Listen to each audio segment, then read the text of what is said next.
Azrat Hashem Itbarach.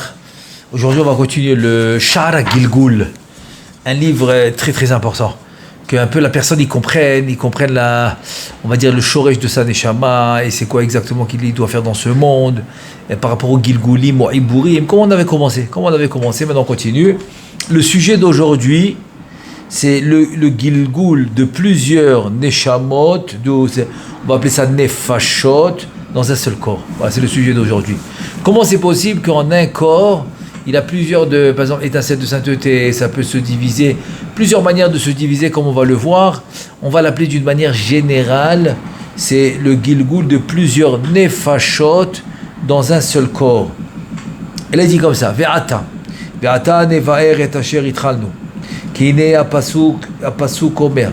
Alors, il commence par le pasuk qui est rapporté dans Sefer Shemot, chapitre 20, pasuk 5, Chaf, pasuk He, il dit comme ça, Poked avon avot al banim, vechoule. Le pasuk il dit que quoi?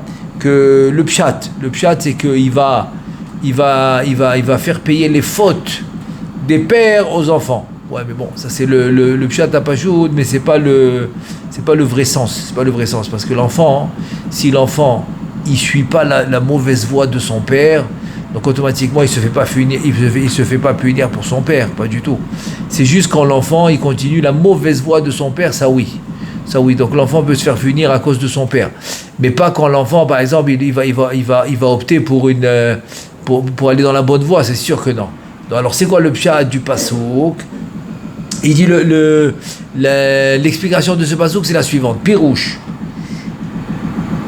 Qui ad shlosha nefashot megulgalot veshnot im nefesh achat chadasha ויכולות להתגלגל יחד בגוף אחד מיום שנולד באופן שהם 4 נפשות יחד. Voilà l'explication. Alors, פוקד עוון אבות על בנים על שילשים והריבעים. Le pasuk s'arrête à 4. Il dit selon le sod, c'est quoi 4? On parle de combien de nefashot tu peux avoir dans la vie présente. Dans ta vie présente, combien de nefashot tu peux avoir. Donc il dit maximum 3. C'est ça qu'il dit, qui shloshan nefashot megulgalot. C'est-à-dire si on parle de Gilgul en toi, tu peux avoir 3 Gilgulim en toi en une fois. Et donc ça peut être des yeshanot, des vieux Gilgulim, évidemment. On parle pas, parce que tout. Si on dit le mot Gilgul, c'est sûr que le nefesh il est yashan, il est vieux. Pourquoi il est vieux? Parce qu'il est déjà venu. Tu peux pas donner le mot Gilgul pour un nouveau nefesh ou pour une nouvelle partie de la neshama qui est jamais venue dans ce monde. Donc 3, tu peux avoir 3 Gilgulim, 3 nefashot dans le Gilgulim, yeshanot avec un 4e. Et le 4e, lui, il peut être hadash. C'est ça, al-shileshim ver-ribbe'im. C'est pour ça que le pasuk, il a divisé ça en shileshim ribbe'im.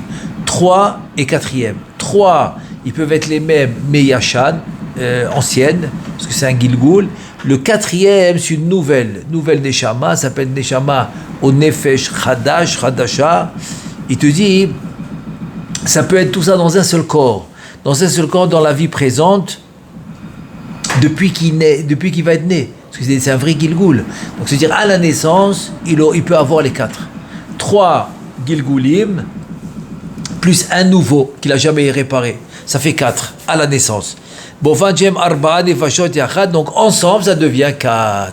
C'est ça, Poged Avon Avot Al Banim, Al Shileshim, c'est les 3 anciens, c'est les Gilgulim. Varribeim, c'est le 4e qui est Chadash, qui est nouveau. Et ensemble, ça fait 4. Vezeu Sod Arribeim, et c'est ça le Sod du Pasuk, Arribeim, 4. C'est-à-dire, il peut avoir 4 en même temps dans un corps, dans une vie présente. Voilà, 4. Gam Zeu Sod Pa'amaim Shalosh Im Gaver, le fameux pasuk qu'on a vu dans Iyov, chapitre 33. Il dit Pa'amaim Shalosh, 2 ou 3, Im Gaver. Pourquoi? Kishlosha Nefashot Megulgalot, Yuchlu Litgalel Im Gever Echad. Donc 3, comme on a dit, peuvent venir dans un seul corps. Ou nefesh hazeh echad, ou nefesh hazeh achadash, aval yoter miseh yefshar litgalgel beyachad. C'est-à-dire, il peut lui-même être un nouveau, plus 3, donc ça fait le pasuk de Yov aussi, Shalosh, Pa'amaim Shalosh, Im Gaver, avec le Gever.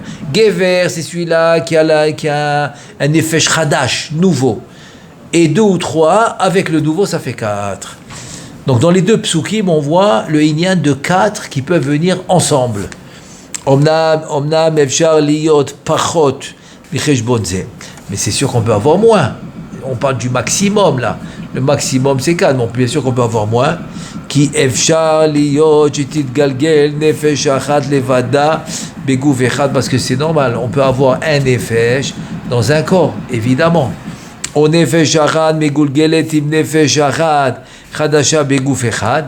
Donc évidemment, on a parlé de 3 plus le chadash, ça fait 4. On peut avoir seulement une. On peut savoir une vieille avec le chadash, avec le nouveau. Ou on peut voir 2 yeshanot vieilles avec le nouveau. Dans un seul corps. Ou bien 3 megulgalot leva, ou bien on peut avoir seulement les 3 vieilles sans le nouveau. Donc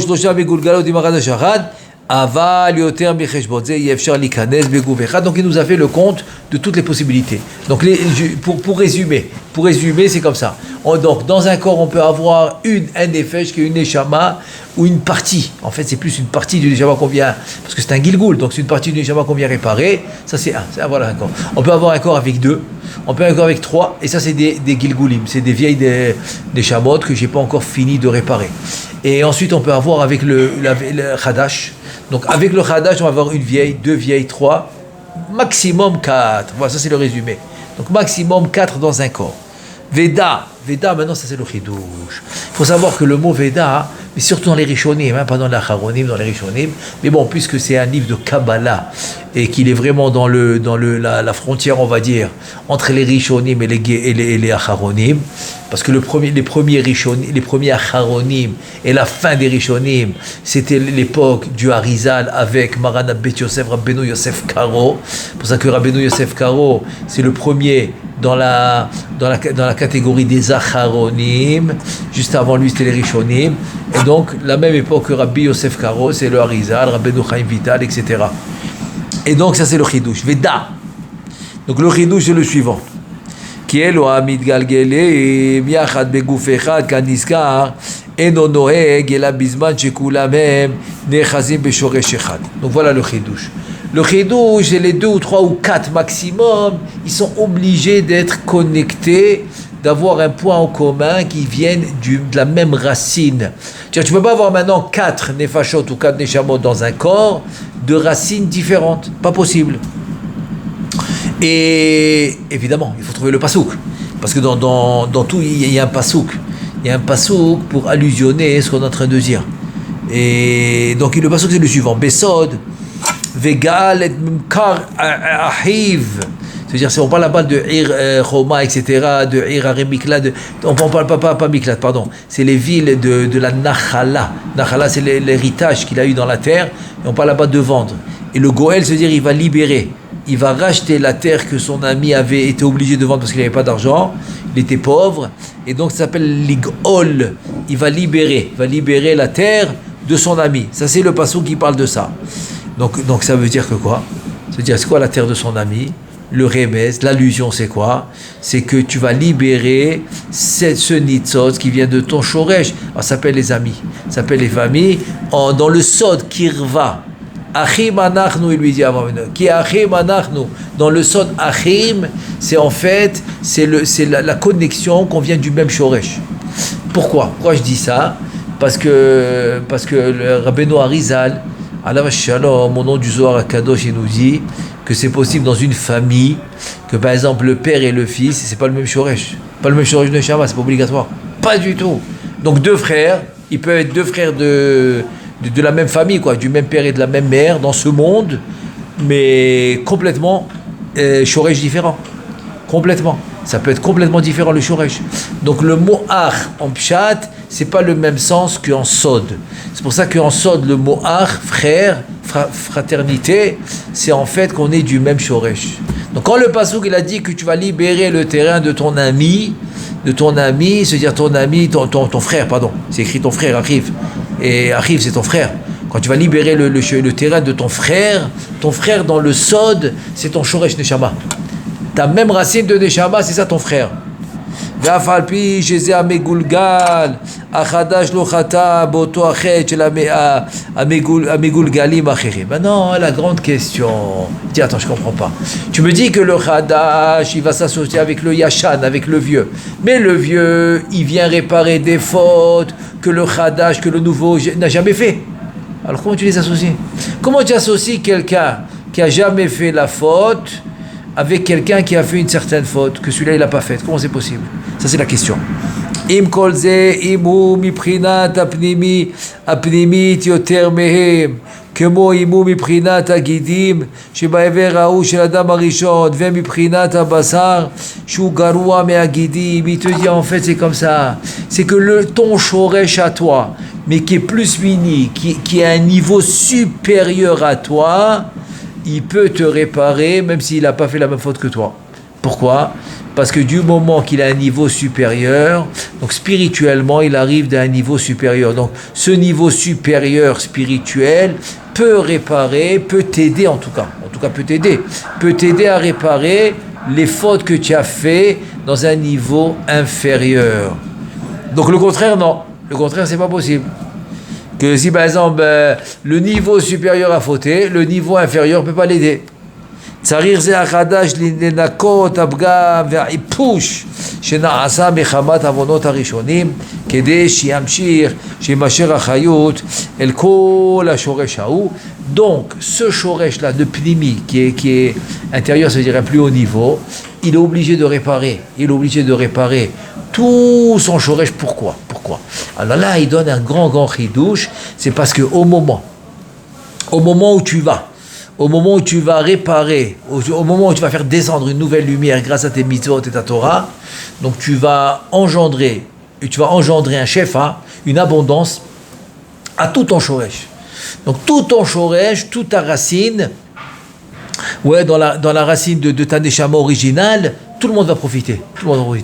Donc c'est pour cela que même celui qui n'a pas fauté peut réparer une partie de son shoresh, de sa racine qui a fauté. Voilà, c'est automatique que tout le monde prend. Et combien de shoresh il y a maximum, on a dit 600 000. Au début c'était 1 parce qu'Adam Arishon c'est divisé en 3, Avraham, Isaac et Yaakov. Après en 12 les tribus, en 70 quand ils sont descendus en Égypte, et finalement quand ils sont sortis d'Égypte, combien ils étaient? Shishim Ribo, 600 000. Donc ils vont rester 600 000. Donc dès que toi c'est sûr que toi tu fais partie de un des shoresh des 600 000. Maintenant ce shoresh des 600 000, parce qu'il y a 600 000 racines, ce shoresh se divise aussi en plusieurs anafim, en plusieurs branches. Donc toi tu fais partie une des branches de ce shoresh qui fait partie des 600 000. Donc dès que tu vas faire une mitzvah, tu vas faire quelque chose de bien, donc tu vas causer de la lumière à tout ton shoresh qui est un des 600 000. והנה גם בבחינת העיבור ועל דרך זה כי אי אפשר שיתעברו באדם ויתגלו בו רק 3 נפשות הבאות לסייעו את הנפש עצמה של אדם הזה אשר עמו הם 4 אבל לא יותר מזה אבל פחות אפשר להיות. Il te dit écoute, le עיבור la même chose. Nous on a parlé jusqu'à maintenant du Gilgul qui vient à la naissance, donc le maximum c'est 4. Il te dit la même chose, le עיבור qui vient pendant sa vie. Pendant sa vie, il peut venir à n'importe quel moment, le hibour. Tu dis la même chose avec le hibour, maximum 4. Donc toi, tu es 1, maximum encore 3. Ou si tu es déjà 2, alors encore 2. Ou si tu es 3, encore 1, pas plus que 4. Voilà, la même chose. ואומנם אותם הבאות בסוד גלגול ממש, כולם באות לצורך עצמן לתקן את אשר יפתו או להשלים איזו מצווה שחסר להם.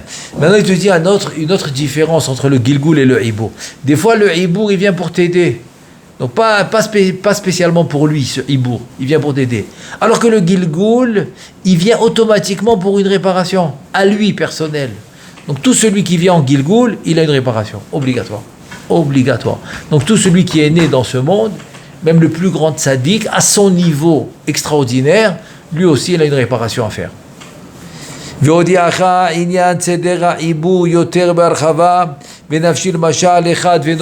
il veut t'expliquer le système du hibour et c'est important. C'est pourquoi c'est important de comprendre le hibour. Tout simplement Parce que c'est du quotidien. Du quotidien. Si tu as fait maintenant une mitzvah extraordinaire qu'un tzaddik en particulier il faisait, eh ben, tu t'es connecté avec lui. Comme la fameuse histoire à l'époque du Harizal, il s'appelle Rabbi Shmuel Ozita. Il a un livre extraordinaire sur Pirkei Avot qui s'appelle Midrash Shmuel. Eh ben, il était à l'époque du Harizal. Et une fois, il vient voir le Harizal et le Harizal se lève devant lui. Ah, Rabbeinu Chaim Vital, c'est pas possible. Le Harizal, il se lève pas devant n'importe qui. Et pourquoi il s'est levé devant lui? Bon, il n'a pas rien voulu dire. Quand il est parti, il a couru après lui, après ce Rav Shmuel. Il a dit, dis-moi, qu'est-ce qu'il a fait aujourd'hui? Dis-moi. Il a voulu savoir que peut-être qu'il a fait quelque chose de spécial, il a eu un hibour. Et finalement, il lui raconte que voilà, la nuit, quand il va pour prier au Netz, à Tzfat, dans les rues de Tzfat, il entend des pleurs. Il s'approche, il va dans une fenêtre, il voit toute une famille qui a été cambriolée, et même les habits, ils leur ont pris. Donc, ils n'avaient rien à mettre. Il a dit, voilà, j'ai enlevé ma veste, je leur ai donné. C'est tout ce que j'avais à leur donner. Et voilà la preuve que maintenant, je mets la veste de Shabbat. J'avais pas d'autre, j'ai mis la veste de Shabbat. Donc le Harizal, il a dit comme ça. Quand il est venu, je me suis pas levé pour lui. Quand il est venu, ce Rabbi Shmuel, pour qui je me suis levé? Rabbi Petras Ben Yair. J'ai vu que Rabbi Hanina Ben Dossa. Rabbi Hanina Ben Dossa, et pourquoi? Parce qu'il faisait du chesed. Donc il a fait la mida du tzaddik qui avait la même mida. Donc le tzaddik, il vient t'aider. Ah, tu fais la même chose que moi je faisais, ça lui donne de la force à ce tzaddik, il vient pour t'aider. Et c'est ce qui s'est passé. Donc maintenant, c'est pour ça que je dis, il faut bien comprendre l'histoire du hibour qui va nous expliquer maintenant, parce que c'est du quotidien. Et là, il nous dit comme ça. Et c'est quoi le mashal? Il a dit, je vais t'expliquer par un mashal. C'est quoi le mashal? Aga atzmar sheze hadam mitgalgel ata begouf hazeh letakel. Imagine-toi maintenant. Imagine-toi que quoi? Que cet homme qui est venu en Gilgoul, dans ce corps, pour se réparer, imagine-toi maintenant qu'il y a 10 niveaux plus élevés que lui-même. C'est normal, parce tout se divise par 10 sphirotes, etc. Bon, ça peut être une autre division aussi. Mais il te dit le mashal, on est dans un mashal. Imagine-toi que c'est comme ça. והנה אם יזכה האדם הזה יתעבר בו נפש העשירית התחתונה מכל העשרה והוא העליון ממנו עצמו ולכן עוזרו מסייע לתקן. Ça veut dire, imagine-toi. Maintenant on donne un machal, ça veut dire c'est un cas de figure. C'est un cas de figure. Donc c'est quoi le cas de figure? C'est que maintenant toi, tu as au-dessus de toi 10 niveaux. 10 niveaux. Maintenant, si tu es Zoché, Baruch Hashem, Torah, Mitzvot, tu reçois le niveau qui est au-dessus de toi, qui est le dernier des 10, mais c'est lui qui est au-dessus de toi. Tu le reçois, il vient t'aider. Voilà, on continue. Vimiske Yoter, maintenant s'il a encore du mérite, il reçoit un deuxième. Celui-là avant le dernier, avant celui que tu as reçu. Pardon, en ribour, exactement. Exactement, en ribour. C'est exactement ça. En ribour, il reçoit. Il reçoit un deuxième. Et Gam, Nefesh Atesheit. ואם יזכה יותר יתעבר בו נפש השמינית, והרי נתעברו בו 3 נפשות, ועמו הם 4, ואי אפשר להתעבר בו יותר מזה. Alors qu'est-ce qui arrive? C'est que, on va dire comme ça, dans le mashal, on va dire, juste pour l'exemple, oui, lui, il avait maintenant 10 niveaux au-dessus de lui. Alors on va dire comme ça, le 10e est venu en lui, ça fait, lui il a 1, plus maintenant le 10e est venu en lui, ça fait combien? 2. Le 9e est venu en lui, parce qu'il a mérité, ça fait 3. Ça fait 3. Ça, c'est le 9e. Le 8e, il vient en lui, ça fait 4. Donc, le 7e, il ne peut plus venir. Parce qu'il a déjà 4. 1 à lui, plus 3 ibour. Ibour, parce que c'est pendant la vie, ça, c'est pas à la naissance. 3 ibour. Alors, comment il va faire maintenant pour les autres? Il est arrivé au 7e, il en reste encore 7. Qu'est-ce qu'il fait? אבל אם יזכה יותר יתעבר בו גם הנפש השביעית ואז נפש העשירית תתבטל הערתה בעיבור ההוא בתור הערת 3 עיבורים העליונים ממנה וכן על דרך זה. Maintenant, s'il est méritant, eh ben, il recevra le 7e et la yara, c'est-à-dire ce qu'il a reçu du 10e s'annule et ainsi de suite. Si les méritants reçoivent le 6e, 9e s'annule. Il reçoit le 5e, 8e s'annule. Il reçoit le 4e, 7e s'annule, etc. Comme ça, il n'aura toujours que 4. וכן על דרך זה הולך העניין ונמשך עד שנמצא שאפשר שיתעברו בו 3 נפשות הגבוהות מכל 10 והם הראשון, השני והשלישי. ואלו 3 תתגלה הערתה בעיבור ההוא לעוזרו. ושאר 7 האחרים תתבטל הערתם שם מכוח הערת 3 העליונים ויחשבו כאילו אינם, באופן כי יהיה אפשר להתגלות בסוד עיבור רק 3 נפשות בלבד, ואם נפש האדם עצמו הם 4, אבל יותר mזה יהיה אפשר כאן נזכר. Donc on peut pas avoir plus. Donc c'est à dire que finalement il aura les 3 les plus forts, donc les 7 s'annulent. C'est comme le Gar c'est Keter, Chorma et Bina. Ça peut être Chabad, Chorma, Bina, Vada'at. Parce que si on mentionne le Keter, on ne mentionne pas la Da'at. Et le contraire aussi. Si on mentionne la Da'at, on mentionne le Keter.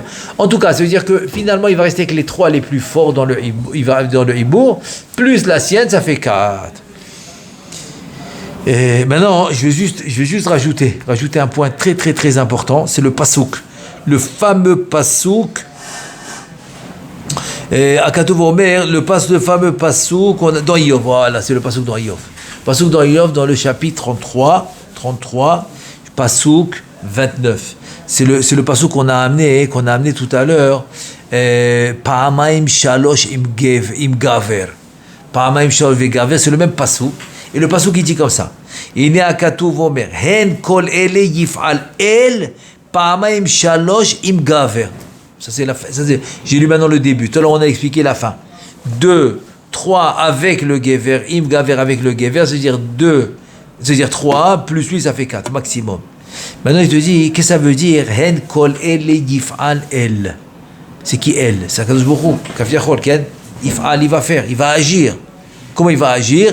2, 3 plus lui, ça fait 4. Maximum 4. Pirouche ki begimel agilgulim arishonim. אז מתגלגל נפש האדם לבדה בלי שיתוף זולתה תוך הגוף, parce que avec les 3 premiers gilgulim, donc le nefesh adam il vient tout seul, sans shitouf, sans associé, pas besoin d'autre chose puisqu'il a déjà 3 plus lui ça fait 4.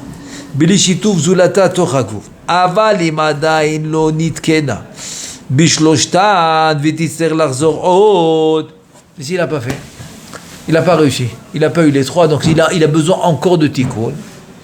Begimel gilgulim shnaim enam ba'a levada kevan she'en ba koach leitakid. Donc il peut pas venir tout seul. C'est quand il peut venir tout seul, c'est incroyable. Hein? C'est quand il peut venir tout seul quand il a fait le tikkun des 3.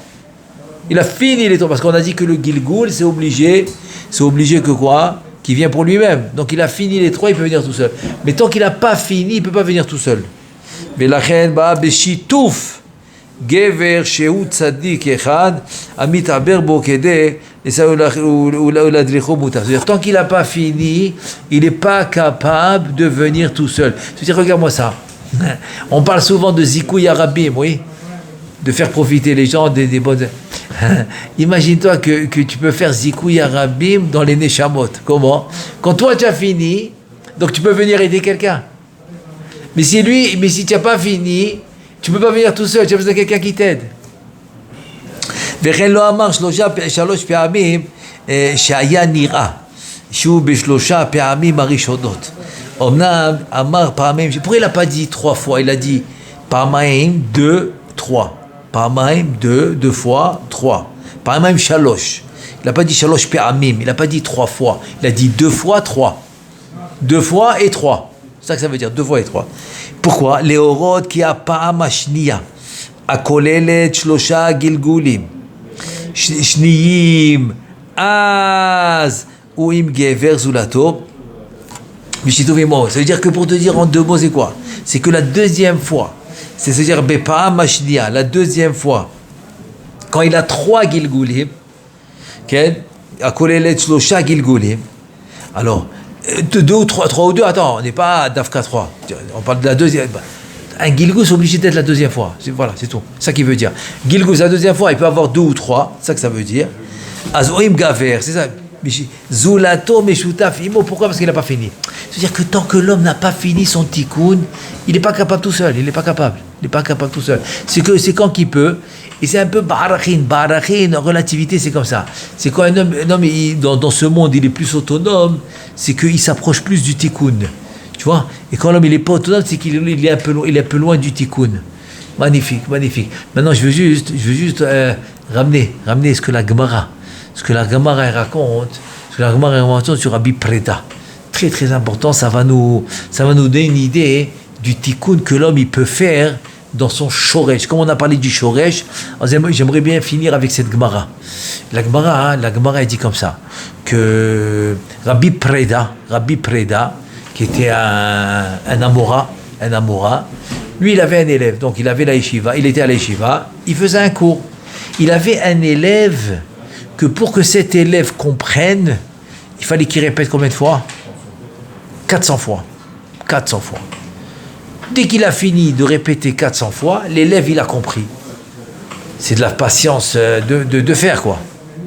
Et comme ça, c'était tous les jours. Tous les jours, c'était comme ça. Un jour, il a fait 400 fois, il a demandé à l'élève, c'est bon, c'est clair. Il a dit non, j'ai pas compris. Alors, Rabbi Preda lui a dit, maintenant, c'est quoi la différence aujourd'hui avec les autres jours ? Tous les jours, 400 fois, ça te suffit. Pour aujourd'hui, ça n'a pas suffi. Il lui a dit, écoute, parce que j'ai vu que tu as fait signe à quelqu'un, et j'ai pensé que tu devais partir avant de finir les 400 fois. Alors, j'ai dit, attends. Si maintenant tu dois partir avant que tu finis les 400 fois, je ne vais pas comprendre. Parce que si tu ne fais pas 400 fois, je ne comprends pas. Alors j'ai décidé de même pas t'écouter. Parce que je savais que tu n'allais pas faire 400 fois. Mais après, je vois que tu as fait 400 fois, donc je n'ai pas écouté 400 fois. Si on était à sa place, qu'est-ce qu'on aurait fait ? C'est la cocotte minute, quoi. On aurait bouilli. Et Rabbi Preda, il lui dit, tu sais, regarde-moi ça. Quelle patience. Il lui dit, tu sais, je ne suis pas pressé. Alors je vais répéter 400 fois, comme ça tu comprennes. Rabbi Preda, ce jour-là, il a répété encore 400 fois. Ça fait combien en tout ? 800 fois. Bachamaïm, il y a eu un remue-ménage extraordinaire, ils n'ont jamais vu ça. Jamais ils ont vu ça. C'est quoi cette patience ? C'est quoi ces midotes incroyables ? Donc il y a eu du remue-ménage en haut, et il y a une bat-kol, une voix céleste qui demande, Rabbi Preda, on te laisse le choix. Tout, quand lui a dit, kol al-dor shelcha, le dor, kol al-dor shelcha, toute ta génération, olam haba, ou bien on te fait vivre 400 ans. Décide, c'est toi qui décides. Il a réfléchi, il a dit, tu sais quoi ? Donnez à toute ma génération, donnez le olam haba. La Gemara a dit, comme il a choisi olam haba pour toute la génération, qu'est-ce que la Gemara a dit ? Il a eu les deux.